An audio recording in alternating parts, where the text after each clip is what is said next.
살면서 지켜야 될 많은 의무가 있습니다.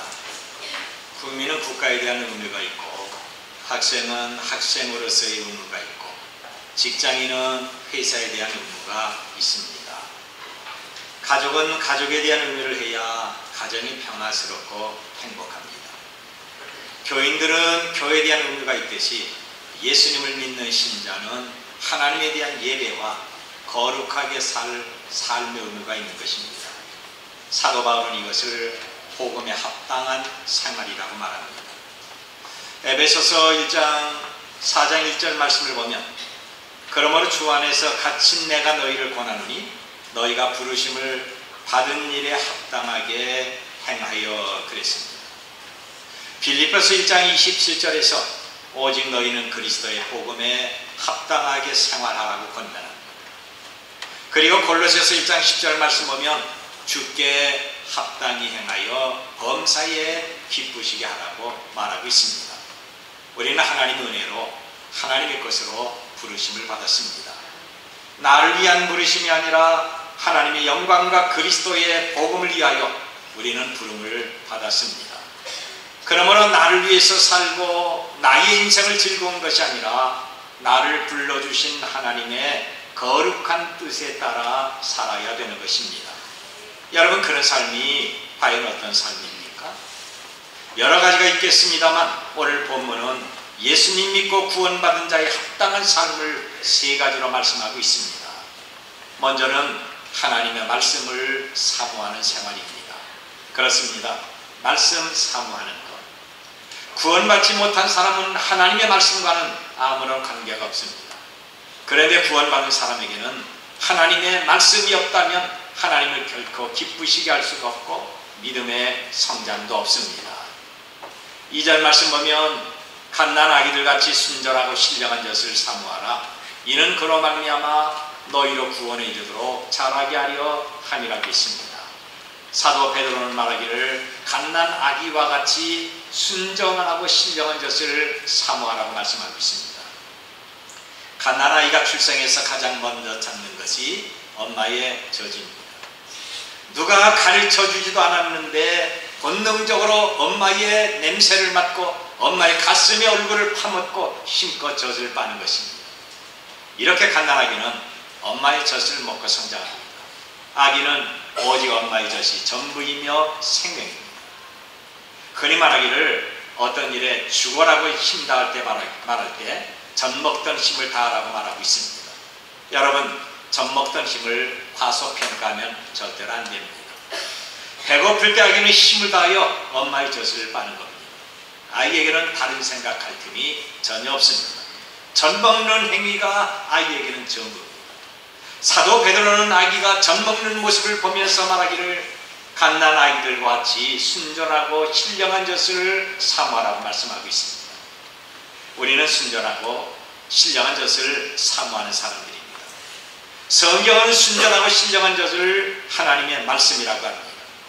아기가 오직 엄마의 젖이 전부인 것처럼 오늘 저와 여러분도 하나님의 말씀이 전부가 되어야 됩니다. 우리가 모이면 정치, 경제 얘기하고 건강이나 메르스에 대한 염려, 여행이나 먹는 얘기가 아닙니다.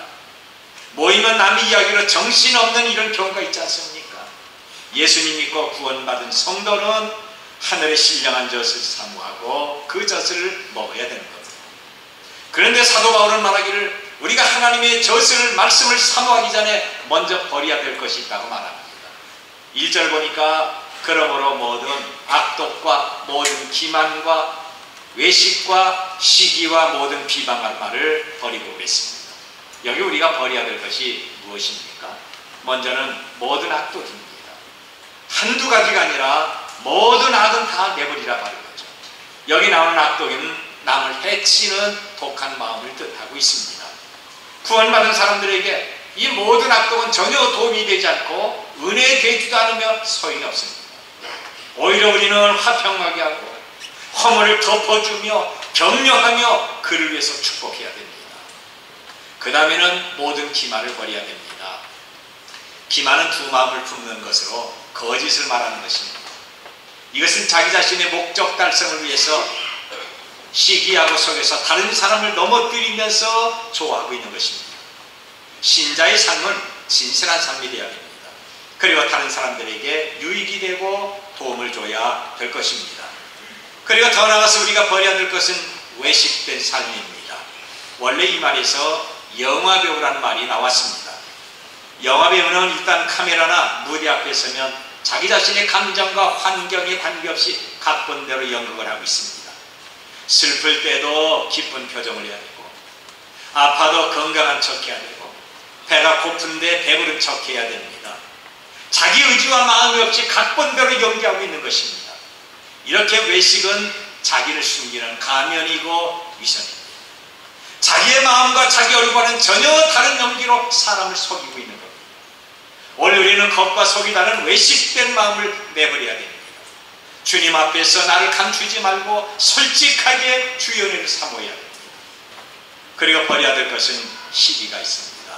이것은 질투입니다. 노골적으로 남이 잘 되는 것을 방해하고 비난하는 행동입니다. 사촌이 논을 사면 배가 아프다는 말이 있습니다. 오늘 우리가 사회생활이나 교회생활할 때 가장 큰 문제가 일어나는 것은 시기와 질투 때문에 그렇습니다. 가인이 동생 아벨을 죽인 것도 시기 때문에 그렇습니다. 시기심은 내 자신이 죽어질 때만 가능한 겁니다. 오늘 우리는 다른 사람의 영혼이 잘 되고 다른 사람이 축복받는 것을 기뻐하고 오히려 그를 축하해 줘야 됩니다. 그리고 또 하나의 버릴 것이 있다면 모든 비방하는 말입니다. 이것은 남을 험담하는 것입니다. 다시 말하면 남을 비난하고 악평하고 남을 오해하고 있는 것입니다. 바로 이것이 사실이랄지라도 다른 사람을 비방하고 악평하는 것을 우리는 삼가해야 됩니다. 그런데 내가 오해하고 진실을 왜곡해서 악평하고 상처를 주어서 어떻게 하나님의 자녀라 말할 수가 있겠습니까? 이런 것들은 과감하게 버려야 됩니다.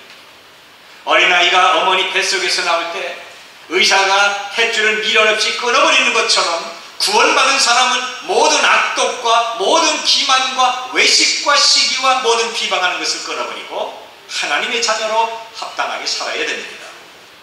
그런데 성경은 이런 것을 버린 다음에 무엇을 취하라고 말씀하고 있습니다. 바로 순전하고 신령한 되신 하나님의 말씀을 사모하라고 강조하고 있습니다. 우리 말은 하나님의 은혜를 사모하고 말씀이 내 영혼을 배불리 여기게 됩니다.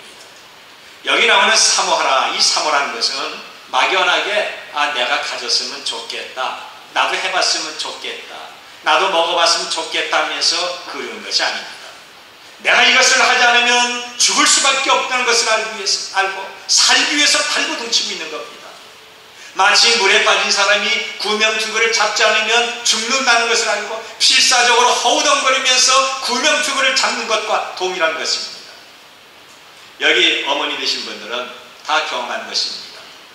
어린아이를 저주로 키우다가 이유식하기 위해서 젖을 뗍니다. 그런데 일단 젖맛을 한 아기들은 다른 것을 쉽게 먹지 않습니다. 고개를 설레설레 흔들기도 하고 입을 굳게 다물고 벌리지 않습니다. 또는 엄마가 먹여주는 수저를 손으로 밀어내기도 합니다. 그리고 손으로 엄마의 젖을 만지기도 하고 얼굴을 문지르면서 울면서 안달합니다. 왜냐하면 엄마 젖을 먹고 싶어서 그럽니다. 이것이 사모하는 심정입니다. 오늘 우리 말이 이렇게 하나님의 말씀을 사모해야 됩니다. 3절을 보면 너희가 주의 인자심을 맛보았으면 그리하라 그랬습니다. 우리가 이 세상에 살면서 세상 사람과 다른 것이 과연 어떤 것입니까? 여러분, 우리가 불신자와 외모가 다릅니까? 먹는 것이 다릅니까? 아니면 불신자와 다른 것이 우리는 가정이 없는 것입니까? 아니면 우리가 잠을 안 잡니까? 아닙니다. 모든 것은 다 같습니다만 한 가지 다른 것이 있다면 하나님의 말씀을 사모하고 믿음으로 사는 것입니다. 오늘 우리에게 말씀이 없이는 유익한 신자가 되지 못하고 세상과 구별할 수가 없습니다. 사도 바울은 데살로니가 교회에서 목회할 때 친절하고 자상한 유모가 돼서 교우들을 양육하고 교우들이 성장하게 만들었다고 했습니다. 이 교우들이 하나님의 말씀을 먹고 건강하게 믿음이 성장하는 것을 보면서 바울은 하나님 앞에 감사하게 된 것입니다. 이 땅에서 복 있는 사람이 누굽니까? 돈 많은 사람이 아닙니다. 체력적으로 강한 사람이 아닙니다. 배운 것이나 경험 많은 것이 아닙니다. 그렇다면 지위와 명예가 있고 환경이 좋아야 됩니까? 아닙니다. 부모 잘 만나고 자식들이 성공하고 출세하는 것입니까? 아닙니다. 이런 것들은 지극히 작은 폭의 한 조각에 불과한 것입니다. 우리는 덩어리가 있습니다. 덩어리. 성경은 말하기를 오직 여호와의 율법을 즐거워하며 그 율법을 주야로 묵상하는 자가 복이 있다고 말씀하고 있습니다. 오늘 우리가 하나님의 말씀을 사모하고 하나님의 말씀을 내 마음에 두는 사람은 철을 따라 열매를 맺을 뿐만 아니라 그의 행사가 형통하며 하나님 앞에 인정을 받습니다. 저와 여러분이 하나님의 말씀을 사모함으로 이런 복을 받아 누리시길 바랍니다. 구원받은 사람은 하나님의 말씀을 사모하고 내 마음에 둬야 됩니다. 많은 사람들이 메르스 때문에 외출하지 않습니다. 시간이 많이 남잖아요. 남은 시간 뭐 하겠습니까? 조용히 성경을 읽도록 하십시다. 하나님은 우리에게 성경 읽는 시간을 주신 것 같습니다. 여러분은 더 목사의 설교를 사모하면서 행여 설교를 놓칠까 두려워하면서 마음에 둬야 됩니다. 그리고 하나님의 말씀대로 살도록 하십시다. 늙고 병들고 죽을 날을 기다리는 사도 바울은 복음을 증거하다가 감옥에 갇혔습니다. 그런데 바울은 제자 디모데에게 가죽종에 쓴 것을 내게 갖고 오라고 부탁을 합니다. 여기 가죽종에 쓴 것은 성경을 기록한 말씀입니다. 평생 하나님 앞에 충성하고 봉사한 바울은 이제 죽을 날이 얼마 남지 않은 것을 알면서도 성경을 읽고 가르치기를 원한 것입니다. 여러분, 우리는 매일같이 신앙이 성장해야 됩니다. 내 신앙이 성장하지 않으면 병든 신앙이고 하나님과 교회에 유익하지 않습니다. 자녀가 자라지 않으면 부모의 마음이 얼마나 속이 상합니까? 여러분의 신앙이 자라지 않으면 먼저 하나님 아버지가 마음이 상합니다. 그리고 여러분을 위해서 기도하고 말씀을 연구하고 설교하며 가르치는 목사의 마음도 결코 편하지 않습니다. 우리는 육체의 발육이 중단하고 멈춰버렸으면 지체 부작이라고 합니다. 과거에는 이런 사람을 병신이라고 하면서 그를 비하했습니다. 사람이 몸은 큰데 지혜가 자라지 않으면 정신박약이라고 합니다. 우리의 신앙이 자라지 않으면 영원히 병든 것입니다. 내 자녀가 밥 먹지 않을 때 부모님은 얼마나 속이 상합니까? 자녀가 좋아하는 음식을 정성껏 장만했는데 먹질 않습니다. 뭐라고 권하고 사정도 하고 심지어는 야단치고 그 앞에서 눈물 흘려도 먹지 않는다고 한다면 부모님들 얼마나 마음이 아프겠습니까? 마음 상하잖아요. 여러분이 성경을 읽지 않고 목사의 설교를 사모하지 않는다고 한다면 하나님과 목사의 마음을 동시에 상하게 할 뿐만이 아니라 여러분 자신에게 아무런 유익이 없는 것입니다. 원래 우리의 신앙은 어린 신자로 계속해서 성장해야 됩니다. 하나님의 말씀을 사모하며 내 마음에 둘 때 성장해서 좋은 열매 맺는다고 하는 것을 기억하셔야 됩니다. 그리고 두 번째는 거룩한 제사장이 되어야 됩니다. 5절 말씀 보면 너희도 산돌같이 신령한 집으로 세워지고 예수 그리스도로 말미암아 하나님이 기쁘게 받으실 신령한 제사를 드릴 거룩한 제사장이 될지니라 그랬습니다. 구약의 제사장은 하나님이 특별히 선택하고 구별된 사람만이 할 수가 있었습니다. 구약 시대는 제사장을 통해서 하나님 앞에 나갈 수가 있었습니다. 제사장에게 제물을 끌고 올 때 그 제물을 통해서 하나님 앞에 나가는 것입니다. 그런데 신약 시대는 예수 그리스도를 구주로 믿는 사람은 어디서나 아무 때나 하나님 앞에 예비하고 하나님 앞에 나갈 수가 있습니다. 우리가 제사장이기 때문에 그렇습니다. 예수님께서 십자가를 통해서 언제든지 주의 이름을 부르면서 하나님 앞에 나갈 수 있게 만들었습니다. 우리는 예비하는 거룩한 제사장들입니다. 내가 원할 때마다 어디든지 예비할 수가 있고 기도하며 찬양할 수가 있습니다. 그리고 예수 그리스도의 이름을 통해서 우리는 하나님을 만날 수가 있습니다. 그런데 사도 바울 베드로는 9절에서 그냥 제사장이 아니라 왕 같은 제사장이라고 합니다. 왕은 아니지만 왕 같은 제사장입니다. 왕과 동일한 권세가 있는 것이고 왕이 누리는 모든 특권을 갖는 그런 제사장이 오늘 예비하는 우리 모두가 되는 것입니다. 여러분, 청와대에 들어가 본 적이 있습니까? 관공서도 마찬가지입니다만 청와대에는 출입증이 없이는 마음대로 들어갈 수가 없습니다.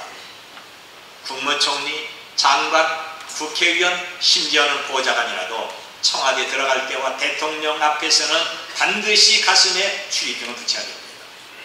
그런데 이 청와대 안에서 출입증 붙이지 않고 자유롭게 돌아갈 수가 있는 사람이 있는데 바로 대통령 자신과 그의 가족들입니다. 대통령의 자녀가 아버지를 만나는데 여러분 출입증 붙이고 만나겠습니까? 아닙니다. 대통령의 자녀이기 때문에 출입증이 없이 자유스러운 것입니다. 여기 왕같은 제사장은 우리가 하나님의 자녀이기 때문에 언제든지 예배할 수가 있고 기도할 수가 있고 하나님을 만나고 하나님 앞에 나갈 수가 있다고 하는 것입니다. 예수님 때문에 그렇습니다. 우리가 예수님 믿고 헌신하다가 이 세상 떠나는 날 예수님의 이름으로 하나님 아버지가 계신 영원한 천국에 당당히 들어갈 수가 있는 것입니다. 그래서 사도 바울 베드로는 말하기를 너희는 왕같은 제사장이 아니냐, 그런데 특별히 거룩한 제사장이 되라고 말씀하고 있습니다. 왕같은 제사장인데 거룩한 제사장이 되라. 바로 이것은 뭐냐? 타락하고 거짓으로 물든 제사장이 있다고 하는 것입니다. 하나님 앞에 예배할 수 있는 특권을 가졌는데 이 땅에서 내 마음대로 살면서 하나님 앞에 예배하지 말라고 하는 겁니다. 십계명 가운데 세 번째는 너는 내 하나님 여호와 이름을 망령되게 부르지 말라고 했습니다. 세상에서 기분 나는 대로 살다가 교회 와서 주여 주여 하며 망령되게 얘기하지 말라고 하는 겁니다. 거룩하게 살아야 돼요.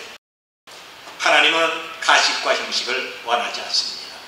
우리는 거룩하게 진실하게 사모한 마음으로 예배해야 됩니다. 하나님은 이런 예배를 원하시고 이런 예배를 통해서 우리에게 응답해 주시는 것입니다. 우리 성경을 보면 우리의 예배를 받으시는 대제사장이신 예수 그리스도를 아주 간략하게 소개하고 있습니다. 바로 예수 그리스도를 하나의 돌로 비유하고 있는 겁니다.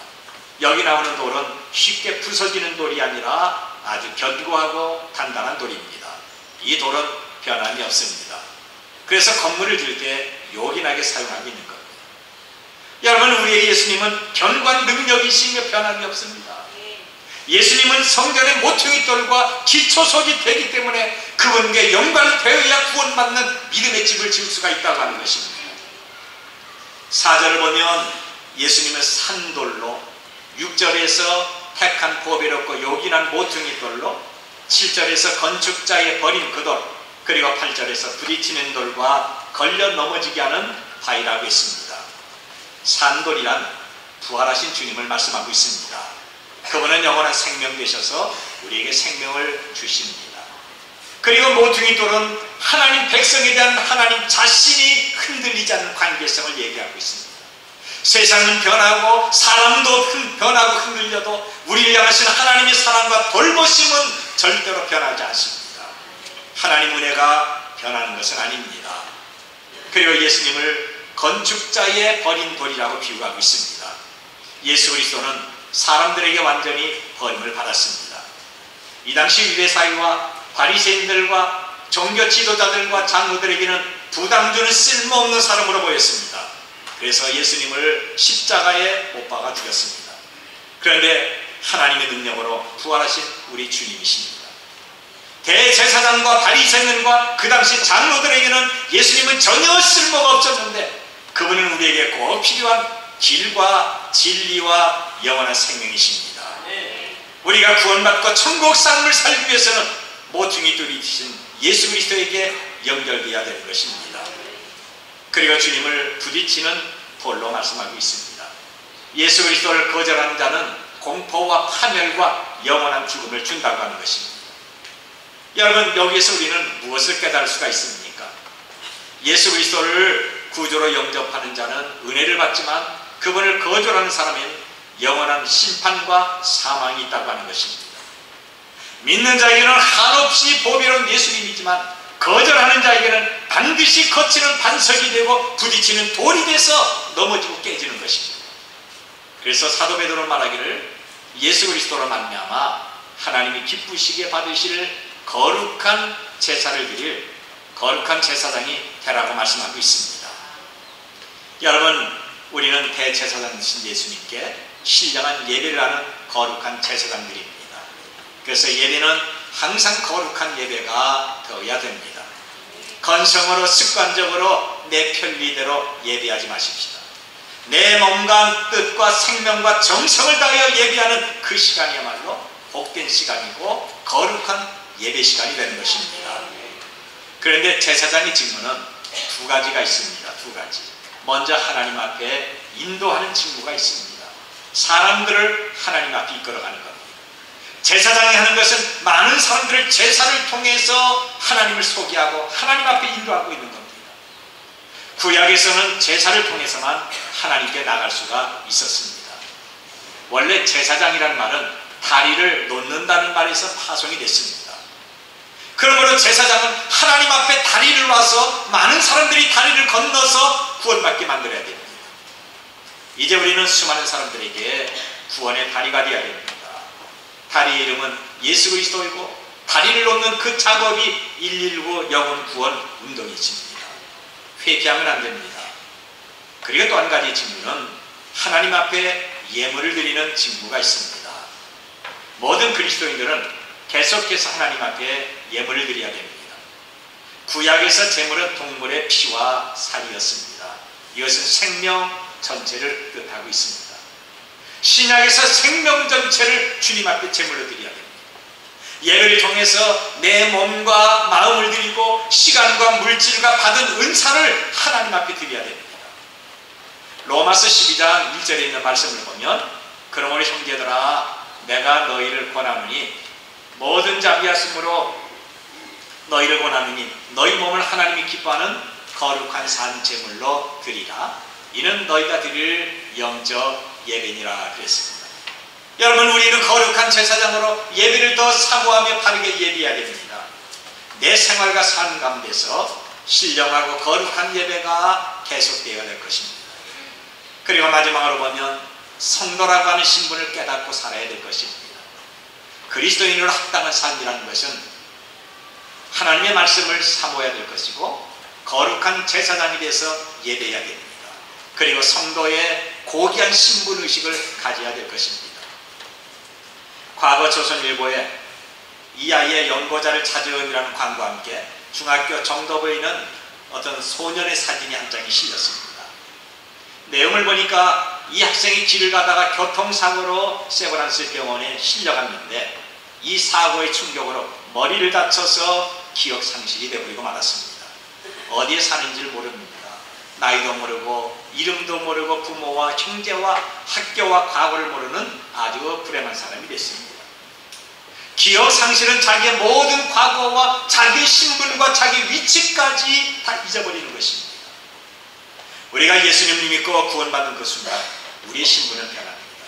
저와 여러분이 하나님의 사랑받는 자녀로 그리고 그리스도의 사랑받는 신부로 변합니다. 왕같은 거룩한 제사장의 신분이 있습니다. 그래서 사도 바울은 말하기를 우리의 시민권은 하늘에 있다고 말하고 있습니다. 여러분, 이렇게 변한 우리의 고귀한 신분을 잊어버릴 때 그리고 세상과 통화될 때 그런 사람은 영적 기억 상실증 환자가 되는 것입니다. 9절을 보면 그러나 너희는 택하신 족속이요 왕같은 제사장이요 거룩한 나라요 그의 소유가 된 백성이니 이는 너희를 어두운 데서 불러내어 그의 기이한 빛에 들어가게 하시니에 아름다운 덕을 선포하게 하려 하심이라고 했습니다. 오늘 사도 베드로는 본문에서 우리의 신분을 네 가지로 표현하고 있습니다. 먼저는 택하신 족속입니다. 하나님이 우리를 선택하신 것입니다. 신명기 10장 15절 말씀 보면 여호와께서 오직 내 조상을 기뻐하시고 그들을 사랑하사 그들의 후손이 너희를 만민 중에서 택하셨다고 말씀하고 있습니다. 여러분, 하나님은 그분의 선하신 목적으로 우리를 하나님의 자녀로 선택하시고 우리를 기뻐하신 것입니다. 우리는 하나님 앞에 선택받은 백성들입니다. 우리는 하나님의 자녀가 되는 특권이 있습니다. 그리고 왕과 같은 제사장입니다. 이것은 하나님 앞에 예배할 수 있는 권리가 있다고 하는 겁니다. 아무나 하나님 앞에 예배할 수가 없어요. 아무나 주여주 할 수가 없습니다. 예배한다 할지라도 하나님께서 그런 예배를 받지 않습니다. 예수님을 구주로 믿는 성도는 누구나 예배를 통해서 하나님 앞에 당당히 나갈 수가 있습니다. 그리고 왕처럼 존귀와 영화로움이 내세의 저와 여러분들 가운데 보장되어 있다는 것입니다. 그리고 우리의 신분은 거룩한 나라입니다. 거룩한 나라. 우리는 하나님을 만왕의 왕으로 모시고 그분의 말씀이 내 인생의 법률로서 하나님의 통치를 받는 백성들입니다. 하나님이 나의 왕이기 때문에 내 삶을 책임져 주시는 겁니다. 우리의 마음을 편안하게 하시고 내 인생길을 열어주신 분, 만왕의 왕 되시는 하나님이십니다.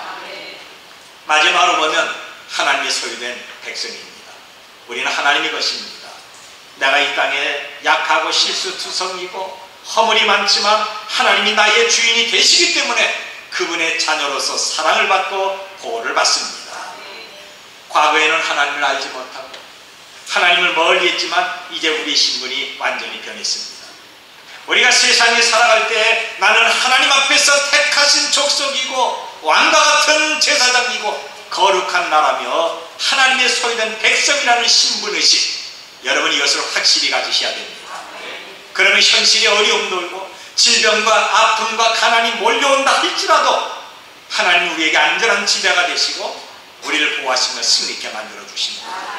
믿으시길 바랍니다. 하나님은 우리의 신분을 이렇게 변화시키기 위해서 예수 그리스도를 십자가 못 박아 죽는 일까지 내주셨습니다. 그리고 우리를 보배롭고 존귀한 하나님의 자녀로 만들어 주었습니다. 10절 보니까 이 구원에 대해서는 너에게 임할 은혜를 예언하던 선지자들이 연구하고 부지런히 살펴서 그랬습니다. 이 고귀한 신분의식을 날마다 깨닫고 변화시킨 하나님 앞에 감사하면서 찬양하도록 하십시오. 우리의 말과 행동이 다른 사람과 비교할 때 세상 사람보다 더 못하다고 한다면 어찌 변화된 성도라고 할 수가 있겠습니까? 그런데 가만히 보면 성도가 아닌데 성도인 척하는 사람이 있습니다. 신자가 아닌데 신자인 척하는 사람이 있습니다. 어떤 영업사원은 예수님을 믿는 사람을 만나면 먼저 그 앞에서 눈을 지그시 감고 주여 주여 하다가 물건을 팝니다. 저도 수많은 전화를 받습니다만 어저께도 전화를 2통 받았습니다만 바로 목사님이십니까? 그렇습니다. 그러니까 주여 감사합니다.